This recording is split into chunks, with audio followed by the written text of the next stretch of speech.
متى ترانا ونراك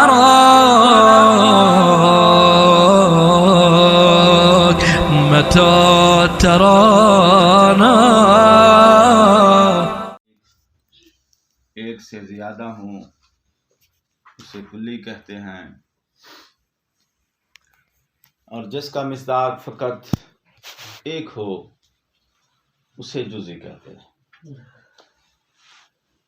تو کلی اور جزئی ہونے کی شناخت مصادیق کی تعداد سے کرتے ہیں. وہ مصداق اس کا ایک ہے یا ایک سے زیادہ ہیں.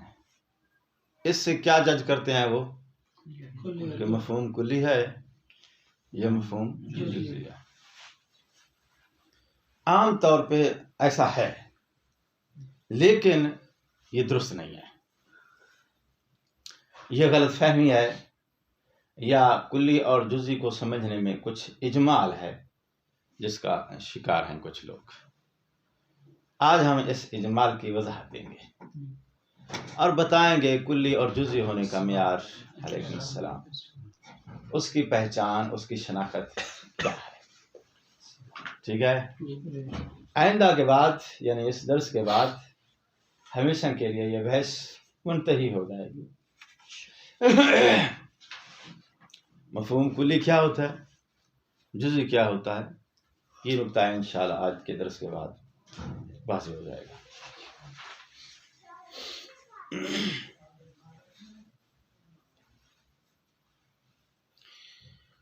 مفہوم کلی اس مفہوم کو کہتے ہیں جس کے اندر کثیر افراد پہ صادق آنے کی صلاحیت ہو. توجہ فرمائیے گا، جس کے اندر کثیر افراد پہ ایک سے زیادہ مصادیق پہ علیکم السلام ایک سے زیادہ افراد پہ صادق آنے کی صلاحیت ہو اسے کلی کہتے ہیں. چاہے مصادیق اس کے ہوں نہ ہوں، ایک ہو ایک سے زیادہ ہو، مصادیق کے ہونے نہ ہونے اور ہونے کی صورت میں ان کی تعداد کتنی ہے، اس چیز کو کوئی دخل نہیں ہے کلی ہونے کے ساتھ. کلی ہونے کا معیار افراد کی تعداد نہیں ہے. کلی ہونے کا معیار مفہوم کی اپنی ذاتی صلاحیت ہے. اس کے اندر صلاحیت ہے کثیرین پہ صادق آنے کی یا نہیں ہے یہ صلاحیت اس کے پاس. اگر یہ صلاحیت اس کے اندر ہے تو وہ مفہوم کلی کہلاتا ہے. اگر اس کے اندر یہ صلاحیت نہیں ہے تو یہ مفہوم جزئی کہلاتا ہے. واضح ہوگی بات؟ تو کلی اور جزئی کا تعلق افراد کی تعداد سے نہیں ہے. کلی اور جزئی کا تعلق اس مفہوم کی اپنی ذاتی صلاحیت کے ساتھ ہے. علیکم السلام. نقطہ واضح ہوا ہے یا نہیں ہوا ہے؟ دونوں کا فرق محسوس کیا آپ نے؟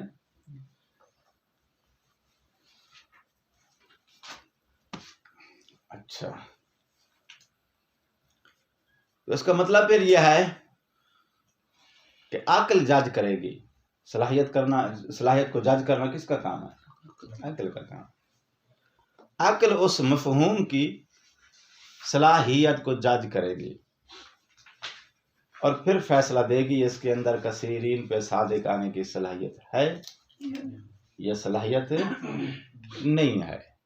تو خالصتاً یہ بات عقلی ہے، کیونکہ صلاحیت کو جج کرنا عقل کی ذمہ داری ہے. تو کلیت اور جزئیت کی پہچان خالصتاً یہ عقلی بات ہے. اس کا تعلق افراد کی تعداد سے ہرگز نہیں ہے.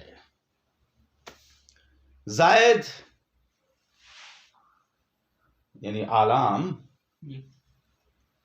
جن کو آپ معرفہ یا علم کہتے ہو، عقل کے نزدیک علم میں ایک سے زیادہ افراد پہ صادق آنے کی صلاحیت نہیں ہوتی. نکرات کے اندر عقل کی ججمنٹ کے مطابق بہت سارے افراد پہ صادق آنے کی صلاحیت ہوتی ہے. ٹھیک ہے. تو معرفہ اور نکرہ کو آج کے بعد آپ دوسرا نام اگر دینا چاہتے ہو منطق کی زبان میں تو کیا بنے گا؟ جزئی حقیقی اور کلی. کلی جس کو آپ نحو میں نکرہ کہتے ہو، جزئی وہاں جس کو آپ علم کہتے ہو. علم اخص من المعرفہ ہے. علیکم السلام ورحمۃ اللہ وبرکاتہ. یعنی زید جزئی حقیقی ہو جائے. زید علم ہے، علم کو جزئی حقیقی کہتے ہیں.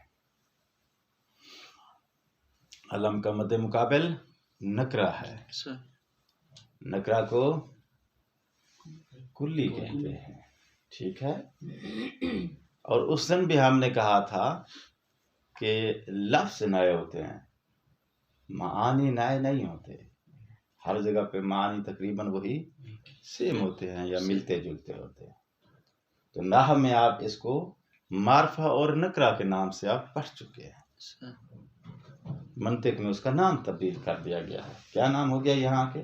جزئی حقیقی اور کلی. جزئی اور کلی.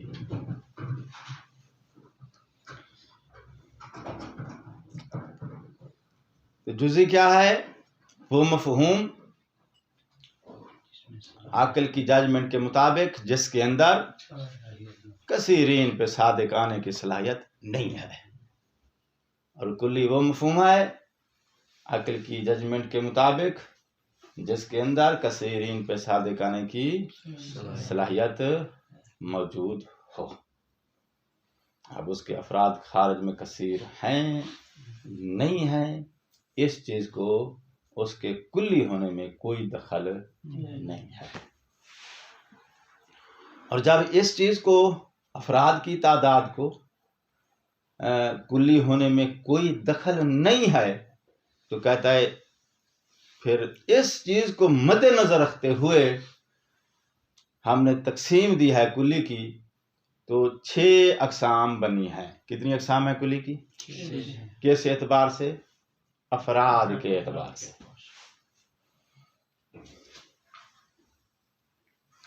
پہلی قسم وہ ہے جس کا فرد خارج میں ہو یا ہونا محال ہے، جس کے فرد کا مصداق کا ہونا ہی محال ہے. جب فرد کا ہونا ہی محال ہے پھر جزئی کیسے ہو، کلی کیسے ہوگی؟ معیار ہم نے دے دیا آپ کو، اس لفظ کی ہے صلاحیت ہم نے دیکھی ہے، اس کے اندر صلاحیت ہے کثیرین پہ صادق آنے کی، تو ہم نے اس کو مفہوم کو کلی کہہ دیا ہے.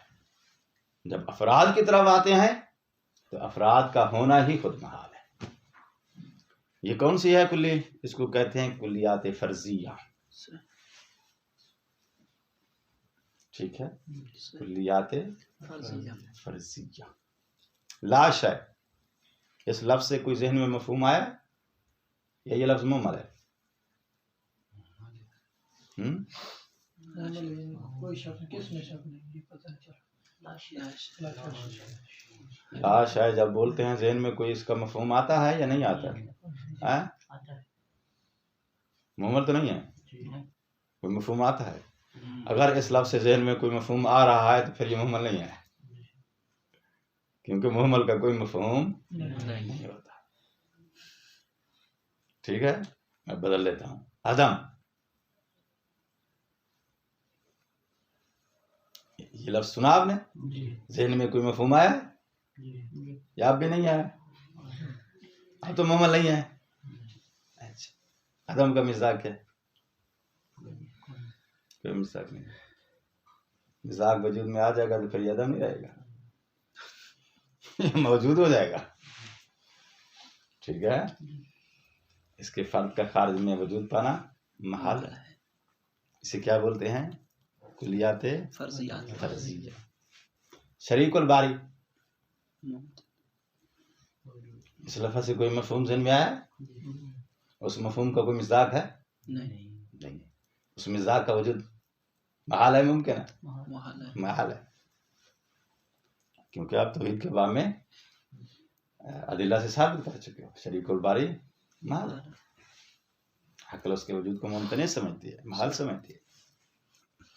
تو پہلی کلی وہ ہے جس کے فرد کا وجود محال ہے. یہ کیا ہے؟ کلیات فرضیہ. تو یہاں سے ایک چیز سمجھ آ گئی، کلیات فرضیہ وہ ہوتی ہیں جن کے افراد نہیں ہوتی، محال ہوں، جن کے افراد کا ہونا محال ہوتا ہے. اچھا، ایک اور لفظ اضافہ کرو. ہمارے پاس دو عالم ہیں، ایک ہے عالم ذہن، ایک ہے عالم مشاہدہ، جس کو آپ عالم خارج کہتے ہو. جو کلیات فرضیہ ہوتی ہیں نا، ان کا مصداق نہ عالم ذہن میں ہوتا ہے نہ ان کا مصداق عالم خارج میں ہوتا ہے. کیونکہ محال چیز جو ہے وہ صرف خارج میں ہی محال نہیں ہوتی، ذہن میں بھی محال ہوتی ہے. ٹھیک ہے؟ نقیزن کا اجتماع محال ہے یا ممکن ہے؟ خارج میں یا ذہن میں بھی؟ ذہن میں بھی محال ہے. جو چیز محال ہوتی ہے وہ خارج میں بھی محال ہوتی ہے، ذہن میں بھی محال ہوتی ہے. تو کلیات فرضیہ کے مصادیق کیا ہیں؟ ان کا وجود محال ہے. جب محال ہے تو اس کا مطلب ہے اس کا مصداق لا فی الذہن ولا فی الخارج.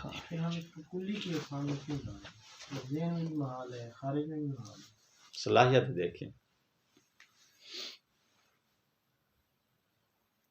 اور یہی بات سمجھانا چاہتا ہوں کہ آپ کا ذہن فوراً بھاگ کے چلا جاتا ہے ان مشہور باتوں کی طرف جو پہلے آپ کے ذہن میں جو ہے وہ راسخ ہو چکی ہیں، یا آپ نے ان کو جو ہے اتنا رپیٹ کیا ہے، یاد کیا ہے کہ آپ ان کو جو ہے وہ واقعیت کی حیثیت دے چکے ہیں.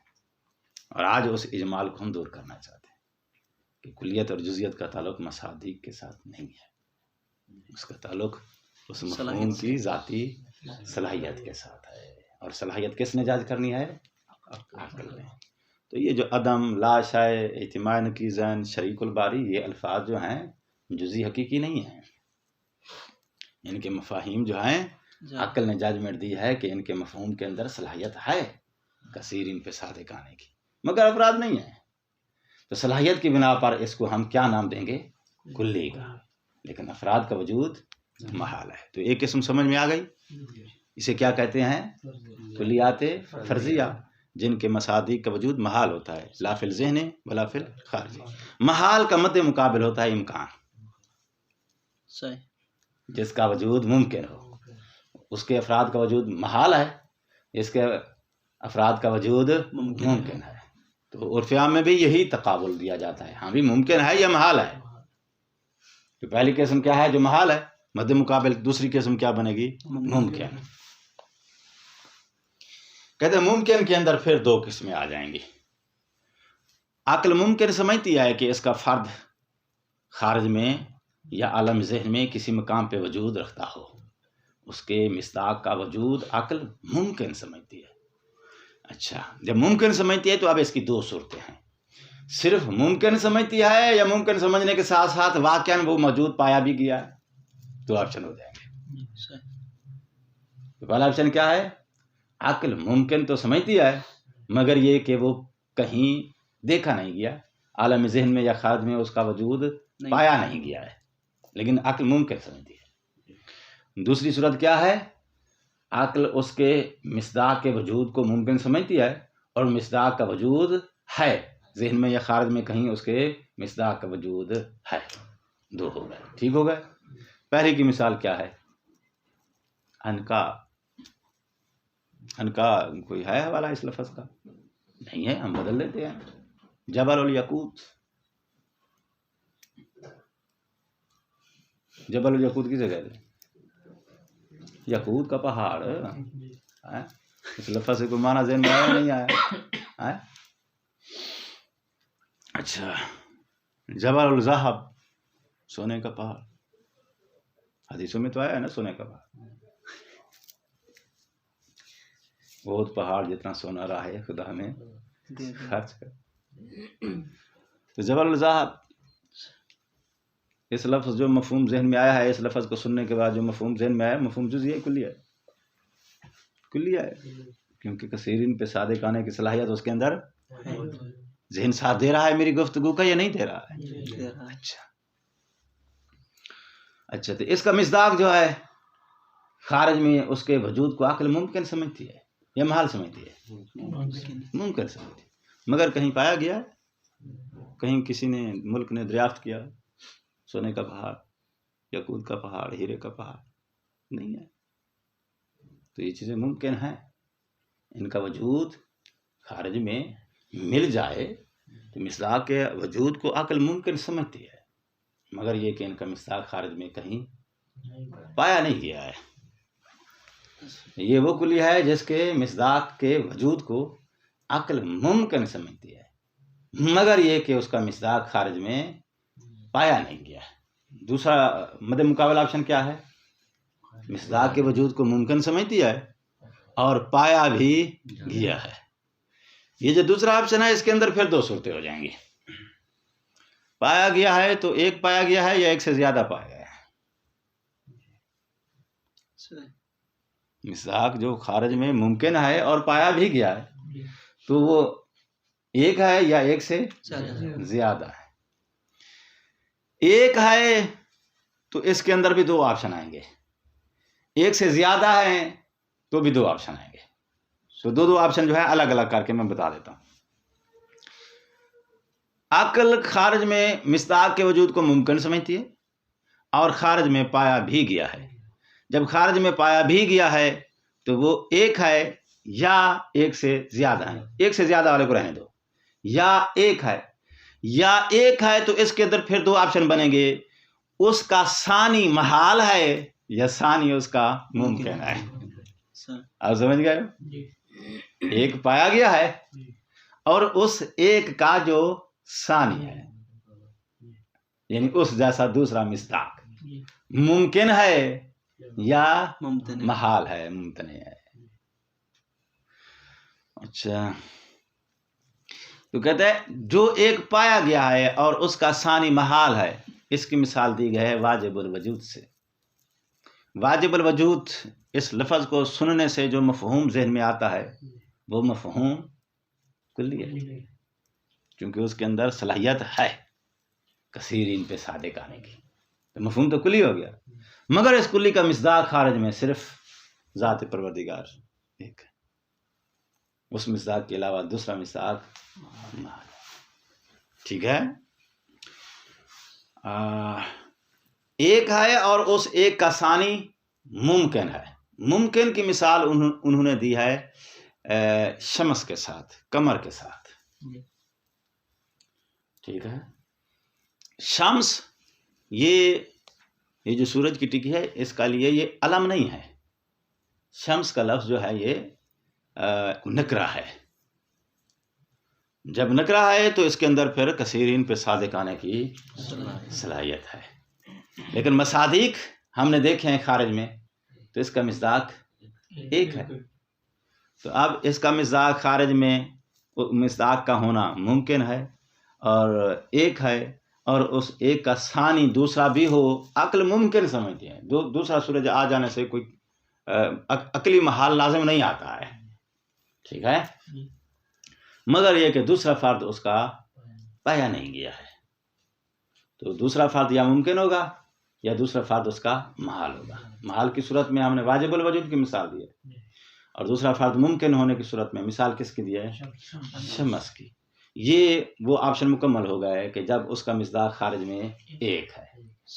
اب دوسرے میں آ جاؤ، یا ایک سے پہلے ہی ہے وہ زیادہ کی طرف آنے سے پہلے گنتی ٹوٹل کرو، کتنی ہو گئے؟ چار۔ پہلا کیا تھا؟ کلیات فرضیہ جس کے افراد خارج میں محال ہے۔ مد مقابل کیا ہیں؟ ممکن وہ جس کا عقل خارج میں وجود ہونا ممکن سمجھتی ہے۔ تو اس کے اندر ہم نے دو آپشن بنائے تھے، ممکن ہے لیکن پایا نہیں گیا، ممکن ہے اور ساتھ پایا بھی گیا ہے۔ ممکن ہے پایا نہیں گیا، یہ دو ہو گئے۔ ممکن ہے اور پایا بھی گیا ہے، اس کے اندر پھر دو آ گئے۔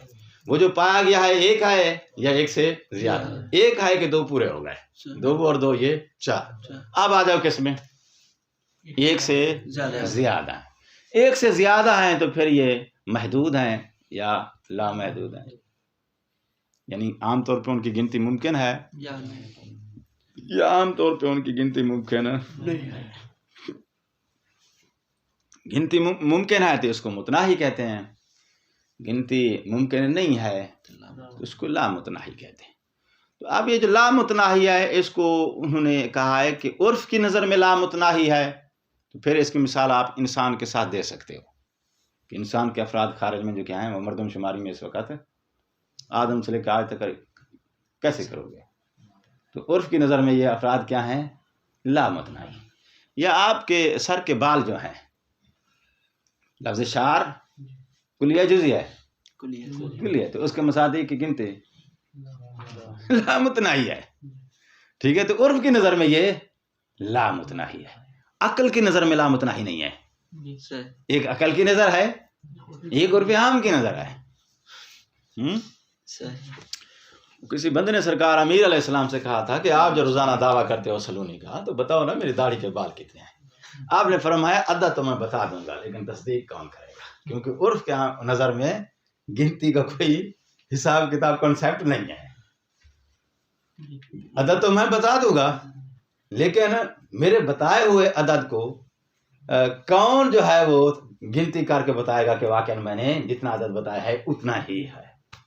یہ گنتی نہیں ہو سکتی ہے عرف میں عام میں، لیکن میں یہ جانتا ہوں کہ تیری داڑھی کے بالوں کا عدد کتنا ہے، مشہور واقعہ ہے سرکار۔ تو یہ عرف کی نظر میں کیا ہے؟ لامتناہی ہے۔ عقل کی نظر میں لامتناہی نہیں ہے۔ عقل کی نظر میں لامتناہی وہ ہوتا ہے جس کو عقل جس کی انتہا کو نہ پہنچ سکے۔ تو اس کی مثال جو متناہی عند العقل ہے، یعنی لامتناہی عند العقل ہے، لامتناہی العقلی، عقل کی نظر میں لامتناہی۔ عرف کی نظر میں لامتناہی کی مثالیں آپ انسان سے دے سکتے ہو، کتاب سے دے سکتے ہو، شعر سے دے سکتے ہو، بہت ساری ایسی کلیات ہیں جن کے مصادیق کی گنتی عرف عام نہیں کر سکتا ہے، تو یہ ہو جائیں گی لامتناہی عند العرف۔ لامتناہی عند العقل کی مثال جو ہے اللہ تعالیٰ کے علم کی دے سکتے ہو، اللہ تعالیٰ کی معلومات کی دے سکتے ہو، ٹھیک ہے؟ اور دوسری مثال جو دی گئی ہے وہ ارواح کی دی گئی ہے، جو روح ہے نا انسان کی، اس کو بھی بعض علماء کہتے ہیں کہ یہ لامتناہی ہے، ان کی گنتی ناممکن ہے۔ یہ نظریہ ہے۔ مد مقابل دوسرا نظریہ یہ ہے کہ بھئی ان کی گنتی ممکن ہے، ان کی گنتی، ان کا عدد حسب الاجسام ہے، جتنے اجسام ہیں اتنی ارواح ہیں۔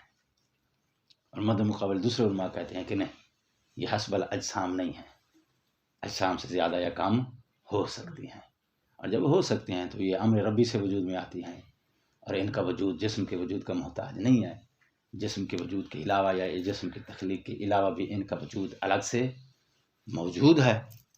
اور کتنی عدد میں ہے؟ لامتناہی ہے، عقل اس کے عدد کو نہیں پہنچ سکتی ہے۔ دو مثالیں دی گئی۔ خیر میں صرف جو ہے وہ تصویریں بنانا چاہتا ہوں، کلیئر کرنا چاہتا ہوں کہ لامتناہی کی مثالیں کیا ہو سکتی ہیں اور متناہی کی مثالیں کیا ہو سکتی ہیں۔ تو کثیر کی 2 مثالیں ہو گئیں، اور وہ 4 2 یہ ملا کے کتنی ہو گئیں؟ 6 مثالیں ہو گئیں۔ تو اس کا مطلب یہ ہے کہ کلی کی با اعتبار وجود الافراد، پھر سنو، کلی کی با اعتبار وجود الافراد کلی کی 6 قسمیں ہیں، اور کلی کے اندر بہت ساری تقسیمات آئیں گی، اور ہر تقسیم کے تحت اس کے اندر ہم کئی اقسام بیان کریں گے، اور ہر تقسیم دوسری تقسیم سے ڈیفرنٹ ہوتی ہے کس بنا پہ؟ اعتبار کی بنا پہ۔ تو آپ اعتبار جو ہے وہ دخل دیں گے، اعتبار کو وہاں پر آپ بیس قرار دیں گے کہ آپ نے یہ تقسیم کیا ہے، کلی کی یہ اقسام بنی ہے کس اعتبار سے یہ تقسیم ہے، اور دوسری تقسیم میں جائیں گے تو پھر آپ ایک دوسرا اعتبار وہاں بیس بنائیں گے، تو پھر ایک اور اقسام یا تقسیم وجود میں آ جائے گی۔ کلی کے اندر تقریباً 5 سے 6 عدد تقسیمات ہیں، اور ہر تقسیم کے اندر ایک اعتبار یا ایک بیس جو ہے وہ ہم بیان کریں گے حسب ضرورت۔ تو یہ 6 اقسام جو ہیں کلی کی، اور یہ تقسیم جو ہے کس اعتبار سے ہے؟ اعتبار وجود الافراد. ٹھیک ہے. آئندہ سے آپ کو جو ہے ایک قانون، ایک ضابطہ مل گیا ہے کلی اور جزئی کی پہچان کا، کہ آپ نے کلی اور جزئی کی پہچان افراد کی تعداد سے نہیں کرنی ہے. اس کی پہچان کیسے کرنی ہے؟ اس کے مفہوم کو دیکھنا ہے کہ اس کے مفہوم میں عقل کے نزدیک کثیرین پہ صادق آنے کی صلاحیت ہے یا نہیں ہے. مختصر اور مفید درس یہی ہے. ویسے کلی اور جزئی کی بحث کو علماء یا مدرسین یا میرے زملاء اتنی زیادہ پھیلا دیتے ہیں کہ وہ بات جو ہے اتنی زیادہ دقیق ہو جاتی ہے کہ کلی اور جزئی کی سمجھ جو ہے پھر وہ مجمل ہو جاتی ہے کہ بھئی وہ کہنا کیا چاہتا ہے. یعنی درس کو اتنا دقیق یا اتنا اس کو فلسفی رنگ دے دیا جاتا ہے تو مطالب ذہن سے یا ہاتھ سے نکل جاتے ہیں. صرف 2 ہی پوائنٹ ہیں مین. نمبر 1، کلی اور جزئی کی پہچان حسب صلاحیت ہوگی اور عقل نے کرنی ہے، عرف نے عقل نے کرنی ہے. اور کلی جزئی کی پہچان میں افراد کی تعداد کو کوئی دخل نہیں ہے. ایک نقطہ یہ ہو گیا. دوسرا نقطہ یہ ہو گیا کہ افراد کے وجود کے اعتبار سے کلی کی 6 قسمیں. تو آج کے درس کے آپ کے صرف یہ 2 نکات ہیں. اگر یہ سمجھ میں نہیں آئے، کوئی گنجائش ہے، کوئی اجمال ہے تو جی سوال کر سکتے ہیں. عقل کیسے یہ دیکھے گی کس مفہوم میں صلاحیت ہے کسی کی؟ عقل جس کے پاس ہو وہ دیکھ لیتی ہے، اس کو کیسے کہنے کی ضرورت نہیں ہے. عقل کا کام یہی ہے، وہ دیکھتی رہتی ہے. واضح بھائی بات. عقل کا یہ کام یہی ہے، وہ ججمنٹ دیتی رہتی ہے چیزوں کو. تو عقل جب کوئی چیز آئے گی تو عقل جو ہے وہ آئینہ ہے، تصویر لے لیتا ہے، فوراً دیکھ لیتے ہیں اس کے اندر کثیرین پہ صادق آنے کی صلاحیت ہے یا اس کے اندر صلاحیت نہیں ہے. وہ اس کی اپنی ذاتی قدرت ہے عقل کی. یعنی عقل کی فطرت میں اللہ نے یہ قدرت رکھ دی ہے، وہ چیزوں کی تمیز اور پہچان یا ججمنٹ کر لیتی ہے. بس ہو گئی بات.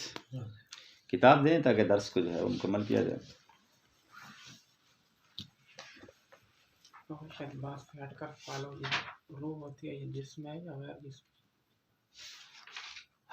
کچھ علماء یہ کہتے ہیں کہ روح اپنے وجود میں جسم کی محتاج نہیں ہے. اجسام نہ بھی ہوں تو بھی ارواح کا وجود اپنا مستقل وجود ہے. مد مقابل دوسرے فلاسفر یہ کہتے ہیں کہ یہ وجود میں جسم کی محتاج ہے. جسم کے بغیر، جسم سے باہر اپنا یہ وجود قائم نہیں رکھ سکتی، اور اس کے وجود کو وہ جوہر نہیں مانتے ہیں، اس کے وجود کو وہ عرض مانتے ہیں، چونکہ عرض اپنے وجود میں محتاج ہوتی ہے ایک مستقل وجود کی. تو یہ ایک بحث ہے روح کی حقیقت کے بارے میں، فلسفے میں آتی ہے. جی ہم نے وہاں صرف بطور مثال اٹھایا اس کو. فی الکلی والجزئی قولہ مصنف کا قول المفہوم. المفہوموں کی تفسیر شارح نے دی ہے آئے تفسیریہ کے ساتھ. اے ما حاصل عند العقل، ہر وہ چیز جو عقل میں حاصل ہو جائے اسے مفہوم کہتے ہیں. اور یہی سیم تعریف جب ہم نے علم کی تھی اس وقت بھی یہی عبارت آئی تھی. تو اس کا مطلب پھر یہ بنتا ہے کہ علم مفہوم، ٹھیک ہے، ایک ہی چیز ہو گئے. آگے شارح کہتا ہے علم، ذرا آگاہ رہیں، متوجہ ہو جائیں. اب متوجہ کیا کرنا چاہتا ہے؟ وہ کہتا ہے 3-4 لفظ ہیں ہمارے پاس، اور وہ لفظ جو ہیں وہ ہیں ایک ہی چیز کا نام. صرف اس ایک ہی چیز کے اندر متعدد پہلو ہیں. اس پہلو کو ہم مد نظر رکھتے ہیں تو پھر یہ نام لے لیتے ہیں، یہ دوسرے والا پہلو مد نظر رکھتے ہیں تو پھر یہ والا نام دیتے ہیں. چیز ایک ہی ہے. وہ لفظ کیا ہیں؟ اور مصنف نے یہاں 3 بیان کیے ہیں، میں ٹوٹل کر دیتا ہوں آپ کو. علم، مفہوم، معنی، مدلول، صورت ذہنی، وجود ذہنی. کتنے الفاظ ہو گئے ہیں؟ 6-7 ہو گئے ہیں. ہاں چلو جتنی بھی ہو گئے ہیں گنتی ٹوٹل کر لیں. یہ سارے الفاظ جو ہیں یہ کئی نام ہیں ایک ہی چیز کے. ٹھیک ہے، کئی نام ہیں ایک ہی چیز کے، اور اس چیز کے اندر ہم نے مختلف پہلو مد نظر رکھے تو کبھی یہ نام دے دیا کبھی یہ نام دے دیا. اچھا اب آپ کہیں گے بھی ایک ہی چیز کے اندر مختلف پہلو کیسے ہو سکتے ہیں؟ ہے ساجد، ایک چیز کے اندر مختلف پہلو کیسے ہو سکتے ہیں؟ اعتبار کے ہاں اعتبار اسی اعتبار کو تو پہلو کہتے ہیں. اعتبار مختلف ہو سکتا ہے، جیسے اقسام میں اعتبار یہ اعتبار یہ اعتبار. وہ اعتبار جو ہے اسی کو پہلو کہتے ہیں. چیز کے اندر مختلف اعتبار ہیں یعنی مختلف پہلو ہیں. آپ کے اندر مختلف پہلو ہیں. ایک پہلو یہ ہے کہ آپ نجف کے طالب علم ہیں. ایک پہلو یہ ہے کہ آپ پاکستان سے تعلق رکھتے ہیں. ایک پہلو یہ بھی ہے کہ آپ جو ہے وہ ضلع لاڑکانوں سے سندھ سے تعلق رکھتے ہیں. ایک پہلو یہ بھی ہے کہ آپ خان صاحب ہیں. ٹھیک ہے. ایک پہلو یہ بھی ہے کہ آپ نیک ہیں متقی ہیں. ٹھیک ہے. تو آپ کے کردار کے پہلو کو دیکھا جائے گا تو آپ کو لوگ کیا کہیں گے؟ جی متقی ہے. یا کردار والوں پہلو کو دیکھ کے لوگ اس کو کہیں گے یہ پاکستانی ہے. جو پہلو ہے نام بھی اسی کے مطابق آئے گا نا. تو کردار والے پہلو کو دیکھ کے اس پر کیا نام آئے گا؟ متقی. ٹھیک ہے. اچھا اس کا جو شعبہ ہے، شعبے والے اعتبار سے اس کو دیکھا جائے تو کیا نام دیا جائے گا؟ اس کو طالب علم نام دیا جائے گا یا سندھی؟ اعتبار بدلتے جا رہے ہیں نا، نام بدلتے جا رہے ہیں. اور اگر ان کے پاسپورٹ دیکھا جائے، جنسیت کے لحاظ سے دیکھا جائے تو پھر آپ اس کو طالب علم کہیں گے، پاکستانی کہیں گے. تو اعتبار بدلتا گیا ہے، نام بھی بدلتے ہے. تو وہ ایک ہی بندہ نا، کہ اعتبار بدلنے سے بندہ بھی بدلتا گیا ہے. چیز ایک ہی رہی ہے. اس کے اندر ہم نے کتنی اعتبار جو ہیں وہ بدلے ہیں، تو ہر اعتبار سے مختلف نام اس پہ صادق. وہ کہتا ہے ذہن میں جو آپ نے یہ کتاب دیکھی ہے تو ذہن میں ایک ہی تصویر آئی ہے. ٹھیک ہے نا. وہ ذہن میں یہ کتاب دیکھنے کے بعد آپ کے ذہن میں جو تصویر آئی ہے، ذہن آئینہ ہے. آئینے کے سامنے سے جو چیز گزر جائے آئینہ اس کی تصویر لے لیتا ہے. آئینے کی مثال بھی ذہن کی مثال بھی آئینے کے ساتھ ہی دی جاتی ہے. تو ذہن تو ایک آئینہ ہے، اس کے سامنے جو منظر آئے گا، جو چیز آئے گی، جو لفظ بولا جائے گا، اس کی تصویر وہ لے لیتا ہے. تو ذہن کے اندر جو تصویر نقش ہو گئی ہے اس تصویر کو آپ مفہوم، معنی، علم، مدلول، صورت ذہنی، وجود ذہنی الی آخری کئی نام دے سکتے. اعتبار مختلف ہیں. واضح ہو گئی بات. علم آپ کو معلوم ہونا چاہیے انا ما استفیدا من اللفظ، لفظ سے جس شے کا استفادہ کیا جاتا ہے بے اعتبار، اگر اس میں آپ اعتبار رکھتے ہو کیا کہ انہو فہما منہ، یہ اس لفظ سے سمجھا یہ جا رہا ہے، تو اس وقت آپ اس کو جو سمجھا جا رہا ہے کیا نام رکھ دو گے؟ مفہوم. وہ بے اعتبار انہو قصد منہ. اور اگر یہ اعتبار اس کے اندر آپ رکھتے ہیں کہ بھائی بولنے والے نے اس سے یہ بات سمجھانے کا قصد کیا، یا یہ اس کا معافی ضمیر ہے جس کو وہ اس لفظ کے ذریعے سمجھانے کا قصد رکھتا ہے، کہتا ہے یسمى معنی. اس اعتبار سے جب دیکھا جائے گا تو پھر ہم اس کا نام کیا رکھ دیں گے؟ وہ بھی اعتبار ان لفظ دال علیہ. اور اگر اس لحاظ سے دیکھا جائے گا کہ اس کا رشتہ لفظ کے ساتھ ہے، کیا وہ دال ہے یہ اس کا یہ ہو جائے گا جی مدلول. تو کہتا ہے اعتبارات مختلف ہیں، شے ایک ہی ہے. اب اعتبارات سمجھ آئے ہیں یا کوئی اور مثال چاہیے؟ اچھا جی. قولہ فرض و صدقے ہی علی کثیرین، کثیرین پہ صادق آنے کا فرض. اب فرض سے کیا مراد ہے؟ کہتے ہیں فرض کے معنی ہیں دو. فرض کا ایک معنی ہے تجویز العقل، اور دوسرا معنی ہے تصور المحال. تو جو ہے تقدیر کا کتنی معنی ہے، سوری تجویز کا کتنی معنی ہے؟ دو. نہ فرض کے 2 معنی ہیں. نمبر 1 تجویز العقل، نمبر 2 تصور المحال. یہ تجویز العقل سے مراد کیا ہے؟ کہتے ہیں تجویز العقل سے مراد یہ ہے کہ عقل اس کو جائز سمجھتی ہو، عقل اس کو جائز سمجھتی ہو. فرض کا ایک معنی کیا ہے؟ تجویز العقل، اور تجویز العقل سے مراد کیا ہے؟ عقل اس کو جائز سمجھتی ہو.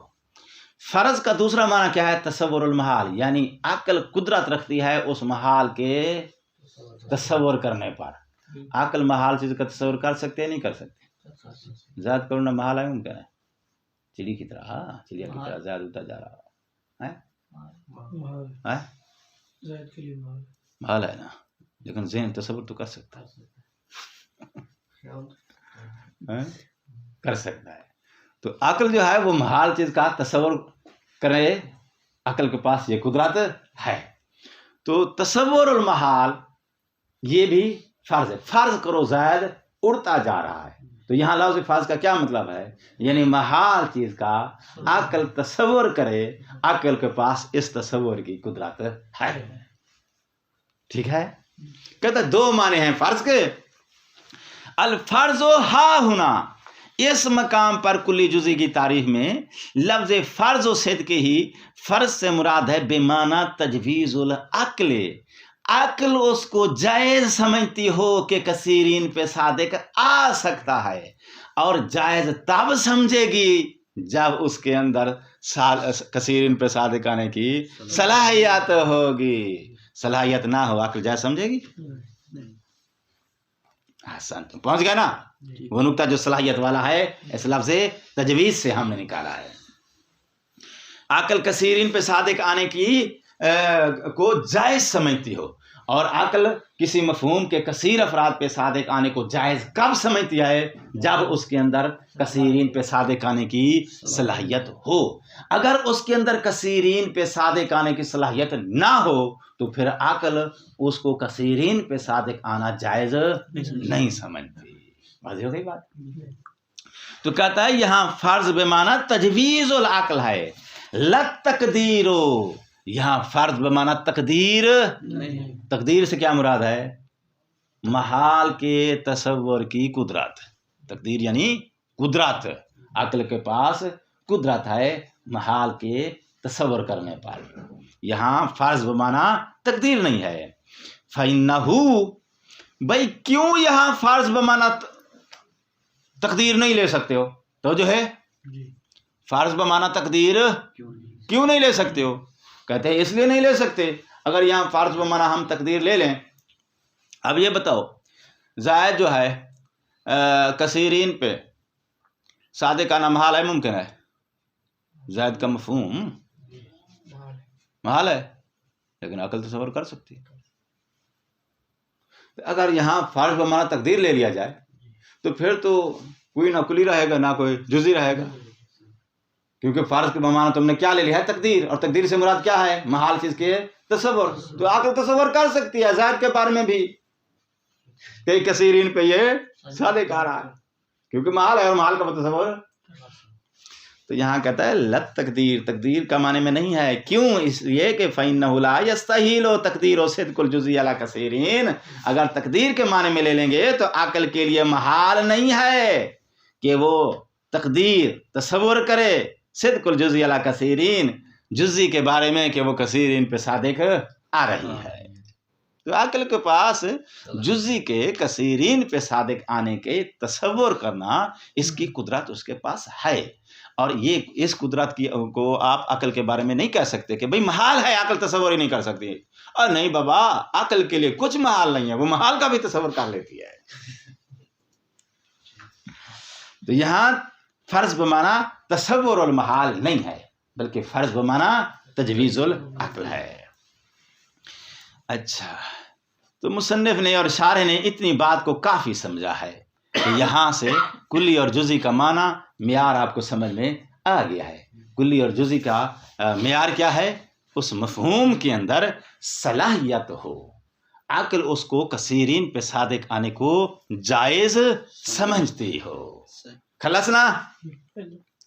آگے جی راسن وہ دوسرے نقطے کی طرف چلا گیا. کون سا دوسرا نقطہ؟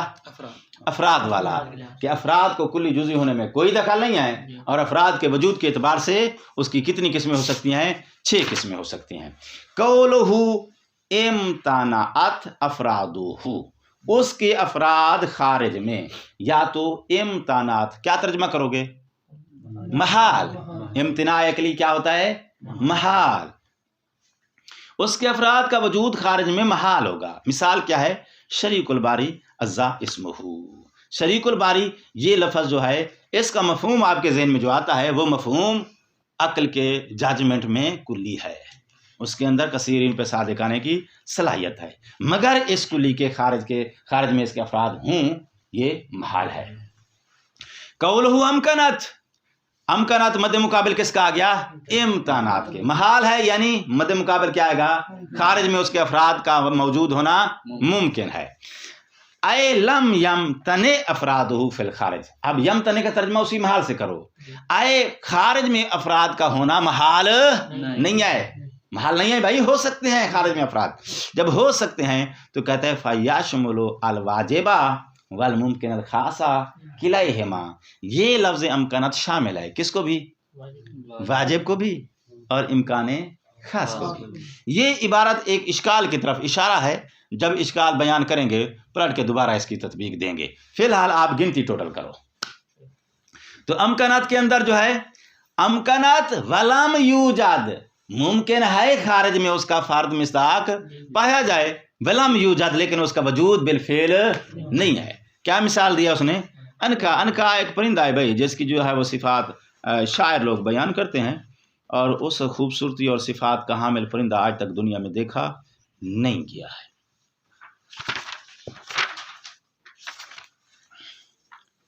قولہ ما امکان الغیر، موجود ہے، ممکن ہے اور خارج میں موجود ہے. موجود ہے تو پھر واحد ہے یا کثیر ہے؟ واحد ہے. ثانی ممکن ہے ما امکان الغیر، غیر یعنی ثانی، ثانی ممکن ہے، اور امتناع الغیر یا ثانی اس کا محال ہے. ممکن ثانی ممکن ہونے کی مثال شمس ہے، امتناع ہی ثانی کے ممتنع ہونے کی مثال واجب الوجود ہے. مال تناہی، اتناہی مد مقابل ہو گیا کس کا؟ خارج میں مصداق ممکن ہے، موجود ہے، اور موجود ہونے کی صورت میں وہ واحد ہے یا کثیر ہے. یا کثیر ادھر آ جائے گا. کثیر کی 2 صورتیں ہیں، وہ کثیر متناہی ہیں یا لا متناہی. متناہی کی مثال اس نے کیا دیا جی؟ کواکب سبع. کوکب، کوکب جو ہے یہ کواکب جمع کا لفظ نہ بھی بولتا، کوکب مفرد کا لفظ بولتا تو بھی کافی تھا. کوکب جو ہے وہ کلی ہے، نکرہ ہے، اس کا مفہوم جو ہے کثیر ان پہ صادق آ سکتا ہے. اور آج تک جو ہے جو اس کے مصادیق کشف کیے گئے ہیں وہ 7 ہیں، اور اگرچہ 8ویں سیارے کے بارے میں بھی سائنسدانوں نے انکشاف دیا ہے. مہم یہ کہ اس کے افراد کی تعداد خارج میں متناہی ہے یعنی گنتی کے قابل ہے. قولہ او عدم تناہی، یا اس کے افراد کی تناہی یعنی گنتی ممکن نہیں ہے. اس کی مثال کیا دیا ہے؟ معلومات الباری تعالیٰ، اللہ تعالیٰ کی معلومات جو ہیں وہ لامحدود ہیں. وکل نفس الناطقہ، نفس ناطقہ سے مراد یہ جو انسانی روح ہے. کہتا ہے یہ نفس ناطقہ کی مثال ہم نے دی ہے علی مذہب الحکمہ، حکمہ کے مذہب کی بنا پر. حکمہ یہ کہتے ہیں کہ یہ لا متناہی ہے. حکمہ کا مد مقابل ایک دوسرا گروپ ہے، وہ بھی فلاسفر لوگوں کا ہے. وہ کہتے ہیں کہ اس کی ارواح کی گنتی ممکن ہے. تو علی مذہب الحکمہ اس نے اشارہ دیا ہے کہ بھئی مذہب جو حکمہ کا قول ہے اس کی بنا پر یہ لا متناہی کی مثال بنے گی. جو مد مقابل دوسرا قول ہے اس کی طرف آپ جاتے ہیں تو پھر یہ متناہی کی مثال بنے گی. السلام علیکم ورحمۃ اللہ وبرکاتہ.